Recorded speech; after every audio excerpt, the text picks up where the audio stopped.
آج ہم بات کریں گے ایک ایسے پاور پلے کی جو عالمی سیاست کی بساط کو بدل کر رکھ سکتا ہے۔ پاکستان کا پاور پلے، جیٹس، ڈالرز اور ایک نیا عالمی نظام۔ چلیں دیکھتے ہیں کہ یہ سب کیا ہے۔ تو خبر کچھ یوں ہے، پاکستانی لڑاکا طیارے سعودی عرب کی سرزمین پر اتر چکے ہیں، اور یہ کوئی افواہ نہیں، خود سعودی وزارت دفاع نے اس کی تصدیق کی ہے۔ اب بظاہر تو یہ ایک معمولی فوجی مشق لگتی ہے، لیکن اصل کہانی، اصل کھیل اس کی ٹائمنگ اور اس کے پیچھے چھپے مقصد کا ہے۔ اور دیکھیں، یہیں آ کر معاملہ دلچسپ ہو جاتا ہے۔ ایک طرف تو اسلام آباد میں ایران اور امریکہ کے درمیان امن کی بات چیت چل رہی ہے، اور دوسری طرف سعودی عرب میں یہ فوجی تعیناتی۔ تو سوال یہ ہے کہ طاقت کا یہ مظاہرہ آخر کس کو دکھایا جا رہا ہے؟ تو چلیں ذرا اس تعیناتی کی تفصیلات دیکھتے ہیں۔ پہلی نظر میں یہ ایک عجیب تضاد لگتا ہے، لیکن جیسا کہ ہم دیکھیں گے یہاں ہر چال بہت سوچی سمجھی ہے۔ جگہ ہے الخبر کے قریب شاہ عبدالعزیز ایئر بیس، لیکن اصل سوال کہاں کا نہیں، کب کا ہے۔ یہ تعیناتی ٹھیک اس وقت ہو رہی ہے جب پاکستان اسلام آباد میں اپنے پرانے حریفوں ایران اور امریکہ کے بیچ امن مذاکرات کرا رہا ہے۔ سرکاری وجہ تو یہ ہے کہ علاقائی سلامتی کو مضبوط کرنا ہے، لیکن اس تضاد کے پیچھے ایک بہت بڑی اسٹریٹجک گیم چل رہی ہے۔ اچھا، اس ساری گیم کو سمجھنے کے لیے ہمیں تھوڑا پیچھے جانا پڑے گا۔ بات ہے سپٹمبر 2025 کی، اور ایک ایسے معاہدے کی جو کوئی عام معاہدہ نہیں تھا، بلکہ ایک بڑے بحران سے نکلا تھا۔ تو ہوا یہ تھا کہ جب اسرائیل نے قطر پر حملہ کیا تو پورے خطے میں خطرے کی گھنٹیاں بج گئیں۔ خلیجی ملکوں کو فوراً سمجھ آ گئی کہ یہ آگ صرف قطر تک نہیں رکے گی، یہ ان کے گھر تک بھی پہنچ سکتی ہے۔ اور بس اسی ڈر اور بے یقینی کی فضا میں سپٹمبر 2025 میں پاکستان اور سعودی عرب نے مل کر یہ نیا اور جامع دفاعی معاہدہ سائن کیا۔ اور اس معاہدے کی سب سے خاص بات وہ یہ تھی کہ ایک پر حملہ مطلب دونوں پر حملہ۔ یہ ایک کلیئر ریڈ لائن تھی، ایک واضح پیغام۔ بھلے ہی معاہدے میں کسی کا نام نہیں لیا گیا، لیکن سب جانتے تھے کہ اشارہ کس طرف ہے۔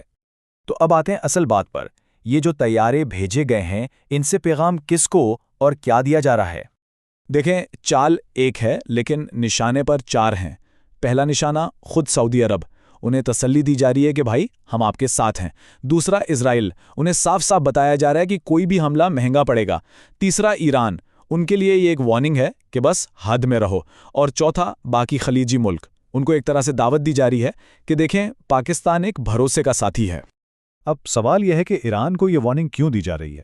وجہ صاف ہے، ماضی میں ایران کی طرف سے سعودی عرب میں امریکی اڈوں اور الجبیل کے ایک بڑے پیٹروکیمیکل کمپلیکس پر میزائل اور ڈرون حملے ہو چکے ہیں۔ تو بھلے ہی امن کی بات چیت چل رہی ہو، پاکستان یہ بھی واضح کر رہا ہے کہ آئندہ ایسی کوئی حرکت برداشت نہیں کی جائے گی۔ اچھا، اب ذرا تصویر کا دوسرا رخ دیکھتے ہیں، اور وہ ہے پیسہ۔ کیا یہ سارا کھیل صرف دفاع کا ہے یا اس میں ڈالرز کی بھی کوئی بات ہے؟ تو ڈیل کچھ ایسی ہے، پاکستان دے رہا ہے سیکیورٹی کی گارنٹی، اپنے لڑاکا طیارے اور دفاعی معاہدے پر عمل درآمد، اور بدلے میں کیا ملنے کی امید ہے؟ سعودی عرب سے مالی مدد، بڑی سرمایہ کاری اور سب سے اہم فارن ایکسچینج سپورٹ۔ یعنی یہ ایک ایسی پارٹنرشپ ہے جس میں فوجی طاقت بھی ہے اور معاشی مفاد بھی۔ اور اس ساری معاشی گیم کے پیچھے ایک نمبر ہے، ایک بہت بڑا نمبر، $3.5 ارب۔ اور یہی وہ رقم ہے جس کی پاکستان کو اس وقت سخت ضرورت ہے۔ اور یہاں آ کر ساری تصویر صاف ہو جاتی ہے۔ دیکھیں، یہ طیارے ٹھیک اس وقت بھیجے گئے جب UAE نے پاکستان سے اپنے $3.5 ارب واپس مانگے، اور اس کے فوراً بعد سعودی وزیر خزانہ بھی اسلام آباد پہنچ گئے۔ تو پیغام بالکل سیدھا ہے، اگر پاکستان کو ڈالرز کی کمی ہوئی، مطلب تیل یا دوائیاں خریدنے میں مشکل ہوئی، تو سعودی عرب مدد کے لیے تیار کھڑا ہے۔ تو اس سب کا مطلب کیا ہے؟ خطے کی سیاست پر اس کا کیا اثر پڑ رہا ہے؟ یہ ایک نیا پاور پلے ہے جو پورے ریجن کی بساط کو بدل رہا ہے۔ نتیجہ یہ ہے کہ پاکستان خلیجی سیکیورٹی میں اب ایک بہت اہم ایک فیصلہ کن کھلاڑی کے طور پر سامنے آ رہا ہے، اور یہ ایک کمال کا بیلنسنگ ایکٹ ہے۔ ایک طرف تو ایران اور امریکہ کے بیچ میں صلح کروا رہے ہیں، اور دوسری طرف سعودی عرب کو پوری فوجی طاقت سے بیک کر رہے ہیں۔ اس ایک چال سے لگتا ہے کہ خطے میں طاقت کا بگڑا ہوا توازن پھر سے ٹھیک ہو رہا ہے۔ لیکن یہ سب کچھ ہمیں ایک بہت بڑے سوال پر لا کر کھڑا کر دیتا ہے۔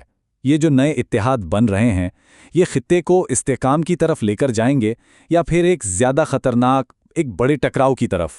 اس کا جواب تو آنے والا وقت ہی بتائے گا۔